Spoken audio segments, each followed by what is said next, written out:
स्वागत है आपका इस चैनल में। आप पर और आपके प्यारे परिवार पर प्रभु की कृपा हमेशा बनी रहे। आज के वीडियो में हम बात करेंगे देवगुरु बृहस्पति के गोचर की। देवगुरु बृहस्पति का गोचर अब 1 मई को होने जा रहा है। यह अब पहले मेष राशि में थे तो अब यह वृषभ राशि में जा रहे हैं, तो इसका प्रभाव वृश्चिक राशि पर क्या पड़ेगा और वृश्चिक लगन पर क्या प्रभाव पड़ेगा। अगर आपका वृश्चिक लगन है तो यह वीडियो आपके लिए बहुत ही विशेष रहने वाली है, क्योंकि इस वीडियो में आप जानोगे देवगुरु बृहस्पति आपके कौन से हाउस से गोचर कर रहे हैं, आपको क्या सावधानियां रखनी चाहिए और क्या प्रैक्टिकल रेमेडीज आपको करनी चाहिए जिससे पूरा साल आपके लिए सफलता लेकर आए। तो यहाँ पर बात करते हैं कि देवगुरु बृहस्पति आपके 2nd हाउस के यानी धन भाव के स्वामी हैं और आपके 5th हाउस यानी संतान भाव का, शेयर मार्केट का, लव रिलेशनशिप का, स्टडी का भाव 5th होता है, तो इसके स्वामी देवगुरु बृहस्पति बनते हैं। और अब जो देवगुरु बृहस्पति का गोचर हो रहा है यह आपके 7th हाउस में होने जा रहा है। और 7th हाउस से हम मैरिड लाइफ देखते हैं, बिजनेस पार्टनरशिप भी 7th हाउस से देखी जाती है। देवगुरु बृहस्पति हमारे ज्ञान के कारक होते हैं, हमारे स्पिरिचुअलिटी के कारक होते हैं, संतान के कारक होते हैं, पति के कारक होते हैं और धन के कारक होते हैं। तो यहाँ पर आप देख सकते हो कि कितने सारे सेक्टर सिर्फ देवगुरु बृहस्पति के पास ही है। तो अगर चार्ट में देवगुरु बृहस्पति की स्थिति शुभ है तो हमें कामयाब होने से कोई भी नहीं रोक सकता, हम दिनों दिन कामयाब होते रहते हैं। अगर चार्ट में देवगुरु बृहस्पति की स्थिति शुभ नहीं है तो फिर आप अपने व्यवहारिक उपाय द्वारा इसे शुभ भी कर सकते हो।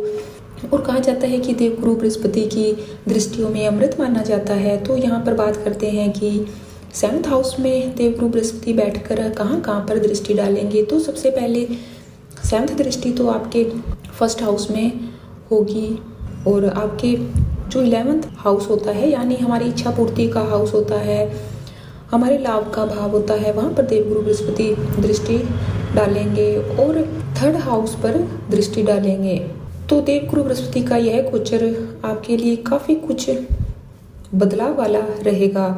अगर आप अनमैरिड हैं, आपका काफ़ी समय से शादी का योग नहीं बन रहा है, तो अब आप निश्चित हो जाइए शादी का योग बन रहा है, क्योंकि देवगुरु बृहस्पति आपके 7th हाउस में आ गए हैं और 5th हाउस के लॉर्ड भी देवगुरु बृहस्पति हैं। अगर आप किसी लव रिलेशनशिप में हैं तो आपकी शादी हो सकती है, मन मुताबिक आपकी शादी होगी, क्योंकि इच्छा आपकी पूरी होगी, क्योंकि इच्छा का जो भाव होता है वह 11th हाउस है और इस पर देवगुरु बृहस्पति की दृष्टि पड़ रही है और इस शादी से आपको लाभ भी होगा। बस शर्त यहाँ पर यही है कि आप ईमानदार रहिए, सात्विक रहिए, आपके कार्यों में कोई भी छल कपट नहीं होना चाहिए।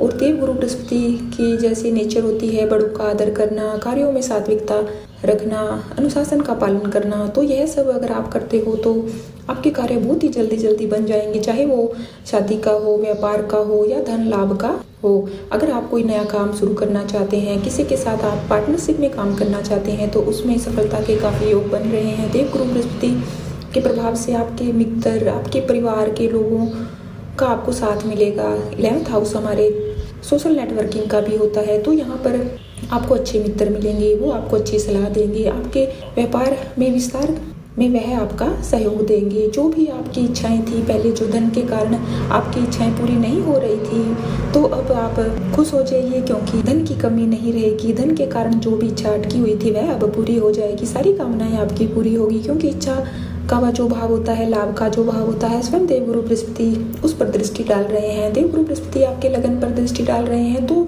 आपका जो स्वभाव है, आपका जो व्यक्तित्व है एक अलग ही प्रकार से निखर कर आएगा, वाणी में आपके स्थायित्व आएगा, आपकी पर्सनैलिटी में दिनों दिन एक बहुत ही ज़्यादा अलग सा ही अट्रैक्शन आएगा। लोग आपकी बातों को सुनेंगे, आपकी बातों में अब स्थायित्व आएगा। समाज में जो पहले लोग आपका मान सम्मान नहीं करते थे, लेकिन अब आपकी बातों को वह सुनेंगे, समाज में नेम फेम आपका बढ़ेगा।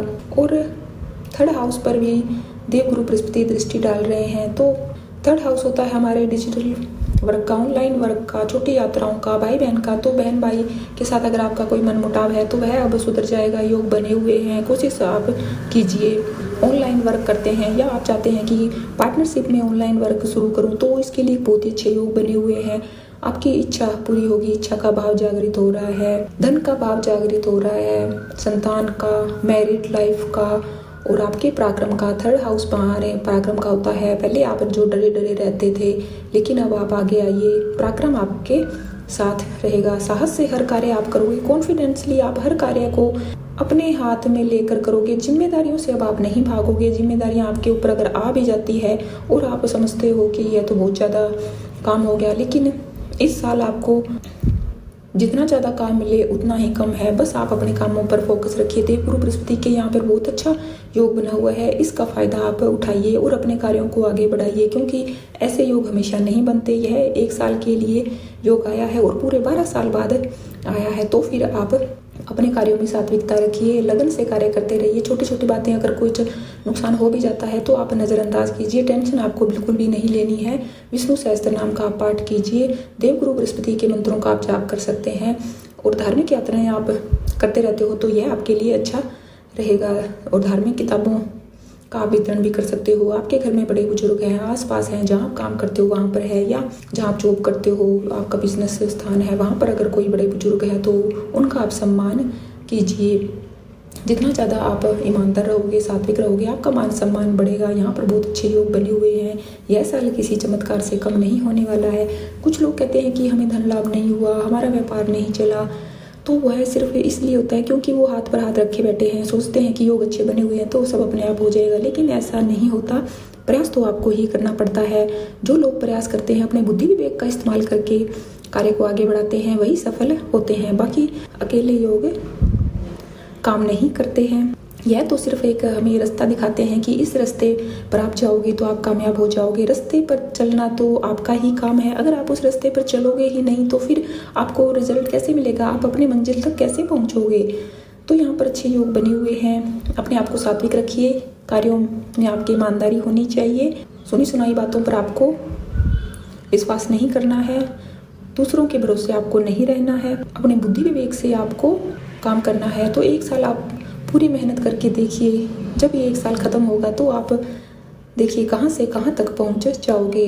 अगर आप इस चैनल पर नए हो तो प्लीज़ वीडियो को लाइक कीजिए, शेयर कीजिए, चैनल को सब्सक्राइब कीजिए ताकि आने वाली वीडियो की नोटिफिकेशन आपको मिल जाए। और जो भी यहाँ पे रेमेडीज़ बताई गई है यह बहुत सरल है, प्रैक्टिकल रेमेडी है, बस व्यवहार को ही बदलना है। अगर आपके अंदर आलस है तो आप आलस का त्याग कीजिए, सुबह जल्दी उठिए, अपने कार्यों पर आप ध्यान दीजिए, सबको साथ लेकर आप चलिए। और मेन बात है, इस साल आपको इमोशनल होकर कोई भी फैसला नहीं लेना है, प्रैक्टिकल होकर सारी चीज़ों को देखना है, तभी आप सफलता प्राप्त करोगे। अगर यह बातों पर आप गौर करते हो, ध्यान रखते हो, इन बातों को ध्यान में रखकर आप चलते हो, सतर्क रहते हो, कुछ सावधानियां रखते हो तो आपके कार्यों में कोई भी रुकावट नहीं आएगी। बस टेंशन आपको नहीं लेनी है।